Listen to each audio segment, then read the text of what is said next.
2027년 2월, 그러니까 이제 딱 내년이죠. 대한민국 정부가 청취자 여러분이 보유한 삼성전자 주식뿐만 아니라 특정 K-팝 아이돌의 음원 저작권 1만 분의 1조각, 그리고 심지어 스위스에 보관된 금괴 소유권까지 전부 단일한 법적 장부로 추적하고 보증하게 됩니다. 네, 이게 진짜 공상과학 영화 같은 얘기가 아니라 당장 눈앞에 닥친 현실이죠. 맞아요.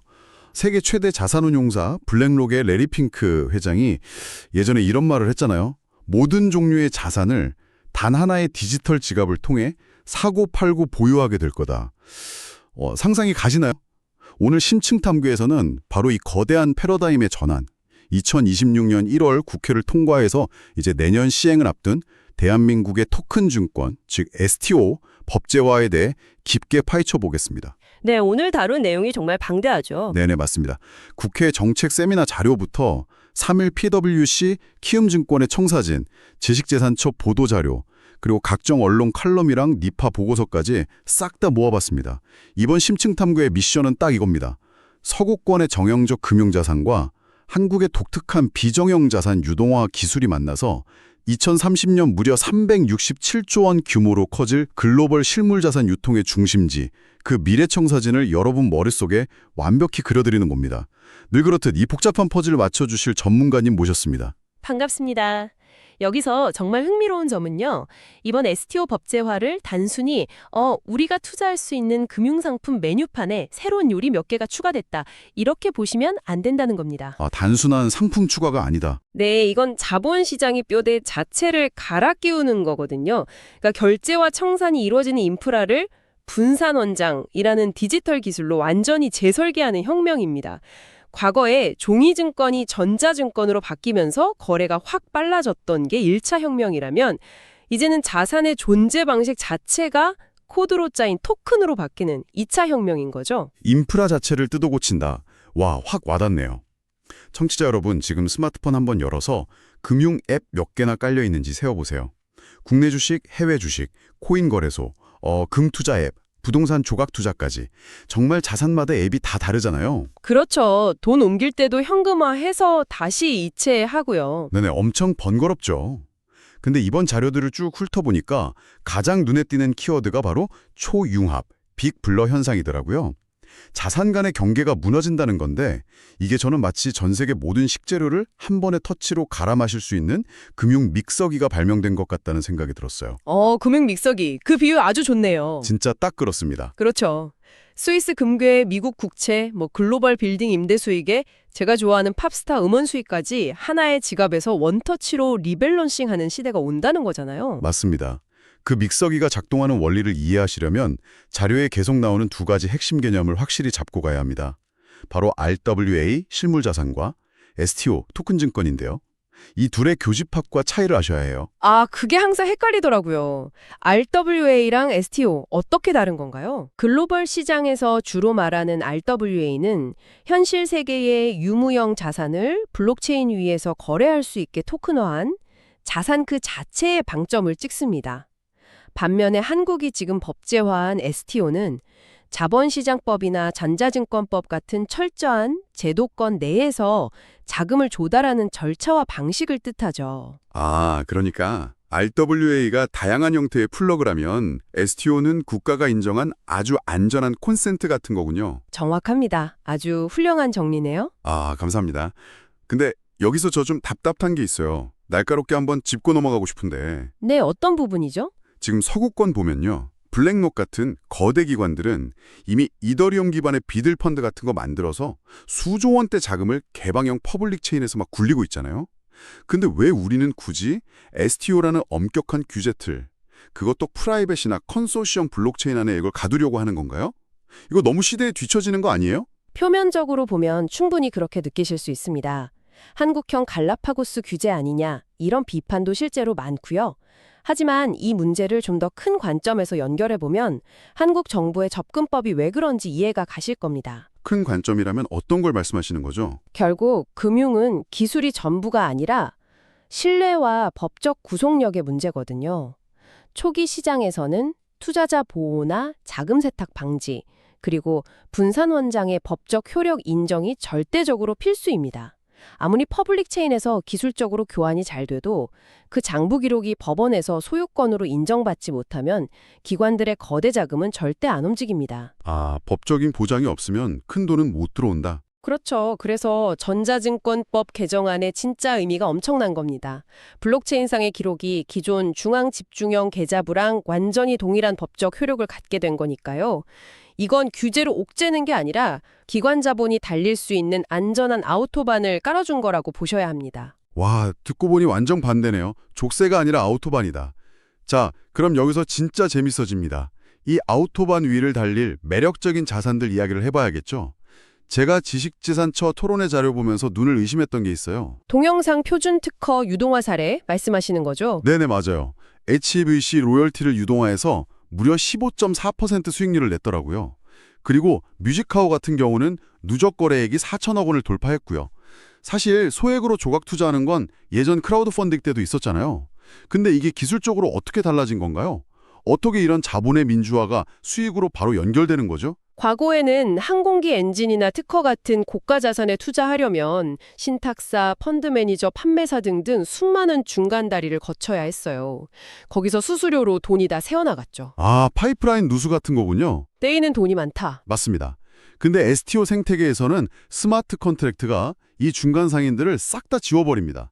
로열티가 입금되는 순간 코드로 짜인 조건에 따라 단 1초의 지연도 없이 수만 명의 투자자 지갑으로 수익이 바로 꽂히는 거죠. 와, 1초 만에요? 중간 마진이 사라지니까 당연히 수익률이 높게 유지될 수밖에 없겠네요. 근데 이 장밋빛 전망에 제가 좀 찬물을 끼얹어야 할 것 같아요. 오, 어떤 자료를 보셨길래? 문화일보 자료를 봤는데요. 초기 조각 투자 시장을 이끌던 게 부동산이잖아요. 근데 이게 상장 리츠라는 엄청난 라이벌 때문에 한계에 부딪혔다고 하더라고요. 리츠는 분리과세 특례 받아서 세금이 9.9%인데 토큰 증권으로 부동산 투자하면 배당 소득세 15.4%를 온전히 내야 한단 말이죠. 똑같이 건물 수익 받는 건데 세금을 5.5%나 더 떼이면 도대체 누가 이걸 하려고 할까요? 야, 정말 예리한 지적이십니다. 사실 기관 자금은 0.1% 차이에도 움직이는데 세금이 5.5% 차이 나면 게임이 안 되죠. 부동산 STO는 리츠를 이기기 힘든 구조가 맞습니다. 고봐요. 그럼 이 시장 망하는 거 아니에요? 아니요. 오히려 그 한계점 때문에 한국 STO 시장이 아주 독특하고 강력한 방향으로 강제 진화하고 있습니다. 강제 진화요? 부동산 안 하고 딴 거 한다는 말씀이신가요? 네, 바로 그겁니다. 기존 리츠나 전통금융이 도저히 다룰 수 없는 비정형 자산 쪽으로 무게중심이 확 이동한 거죠. 앞서 말씀하실 특허권, K-컨텐츠 IP, 미술품, 음악 저작권 같은 것들이요. 이런 것들은 전통금융에서는 가치 평가가 어려워서 유동화를 못 시켰거든요. 아, 전통시장이 소화 못하는 것들을 토큰이라는 새로운 그릇에 담아버린다. 그렇죠. 오히려 K-컨텐츠나 우수한 IT 기술은 한국이 전 세계에서 가장 경쟁력 있는 기초자산이잖아요. 이게 엄청난 무기가 되는 겁니다. 약점인 줄 알았더니 오히려 우리만의 독보적인 무기를 발견하게 된 거네요. 자, 그럼 이 비정형 자산 생태계가 대체 얼마나 커질 수 있느냐? 31PwC와 키움증권 그리고 보스턴 컨설팅 그룹 자료의 숫자를 한번 보겠습니다. 2030년까지 글로벌 토크나 자산 시장이 약 16조 달러, 우리 돈으로 2경 원에 달할 거래요. 글로벌 GDP의 한 10% 정도 되는 어마어마한 규모죠. 네네. 근데 더 놀라운 건 대한민국 STO 시장 규모 전망이에요. 2030년에 367조 원 규모로 클 거라고 하더라고요. 이게 국내 GDP 대비 14.5% 수준인데 솔직히 이 정도면 대한민국 자본시장 전체가 국경을 초월한 디지털 실물 자산의 거대한 인천공항이 되는 거 아닌가요? 와, 인천공항 비유 완벽하네요. 전 세계 자본과 자산이 경유하고 거래되는 허브. 딱 그겁니다. 이 367조 원이라는 숫자가 완성되려면 자료에서 공통으로 지목하는 핵심 공식이 하나 성립해야 합니다. 그게 뭔데요? 바로 한국의 비정형 자산 유동화 경험과 글로벌 정형 자산의 수용력이 완벽히 결합하는 겁니다. 서구권 기관들은 달러는 많지만 아이돌 IP나 특허 같은 비정형 자산 가치 평가에는 약해요. 반면에 우리는 지난 몇 년간 교재 샌드박스에서 온갖 독특한 자산을 토큰화해본 찐 경험이 있죠. 아, 그 뮤직하우나 미술품 조각 투자하면서 쌓인 데이터들이요? 네, 맞습니다. 우수한 IT 인프라, 매력적인 K 컨텐츠, 그리고 실증 경험까지 이 세 박자가 맞아떨어지면서 글로벌 자본이 한국 STO 인프라로 빨려 들어오는 마중물이 되는 겁니다. 서양의 거대한 달러가 한국의 KIP 토큰을 사려고 몰려온다. 진짜 코스피 5000 시대가 꿈이 아닐 수도 있겠네요. 근데 전문가님, 여기까지 들으면 너무 완벽한데 제가 한숨이 나오는 포인트가 하나 있습니다. 시기 문제 말씀하시는 거죠? 네, 맞아요. 도대체 언제 내폰에서 이게 되냐고요. 법은 올해 1월에 통과됐는데 시행까지 1년이나 유예기간이 있어서 내년 2월이잖아요. IT나 블록체인 업계에서 1년이면 거의 조선시대에서 현대시대로 넘어가는 시간 아닌가요? 너무 듣는 거 아니에요? 이것은 매우 중요한 문제를 제기합니다. 실제로 업계에서도 시장 선점이 생명인데 1년 지연은 뼈 아프다는 우려가 많죠. 국회 세미나나 전자신문 칼럼을 보면 이게 왜 1년이나 걸리는지 기술적 딜레마를 아주 심도 있게 지적하고 있습니다. 아니, 법안 통과시켜놓고 뭐가 문제길래 자꾸 미루는 거예요? 시스템적 한계 때문인데요. 기존 전자증권은 중앙집중식 투티어 구조입니다. 예탁결제원이 장부를 도매로 관리하고 증권사들이 소매로 나눠서 관리하는 이중구조죠. 근데 블록체인은 모든 참여자가 동일한 장부를 실시간으로 공유하는 원티어 기술이거든요. 아, 2층짜리 옛날 건물을 허물고 1층짜리 스마트 빌딩을 짓는 거네요? 근데 문제는 정부가 이 최첨단 원티어 시스템을 도입해놓고 정작 실무에서는 예탁결제원의 기존 통제권을 유지하려고 투티어 구조를 블록체인 위에 억지로 끼워 맞추려고 한다는 겁니다. 잠깐만요. 그러니까 1초마다 실시간 검증되는 블록체인 써놓고 나중에 중앙기관이 수동으로 총량이 맞는지 다시 검증하겠다는 거예요? 이거 완전 비효율의 극치 아닌가요? 정확합니다. 발행 총량 관리 문제 때문에 규제 당국이 사후 검증을 고집하는 건데요. 그렇게 되면 거래 속도는 느려지고 시스템 유지 비용만 천문학적으로 치솟게 됩니다. 블록체인을 쓰는 이유가 없어지는 거죠. 아, 그래서 1년 동안 이걸 어떻게 조율할지 머리를 싸매고 있는 거군요. 그럼 대안은 뭐예요? 국회 토론회에서는 뭐라고 해결책을 제시하나요? 여기서 제시되는 해법이 정말 스마트합니다. 스마트 컨트랙트를 활용한 기능 중심의 규제로 넘어가자는 거죠. 특정 기관이 사후의 장부를 통제할 게 아니라 규제 자체를 알고리즘 코드로 심어버리자는 겁니다. 규제를 코드로 심는다.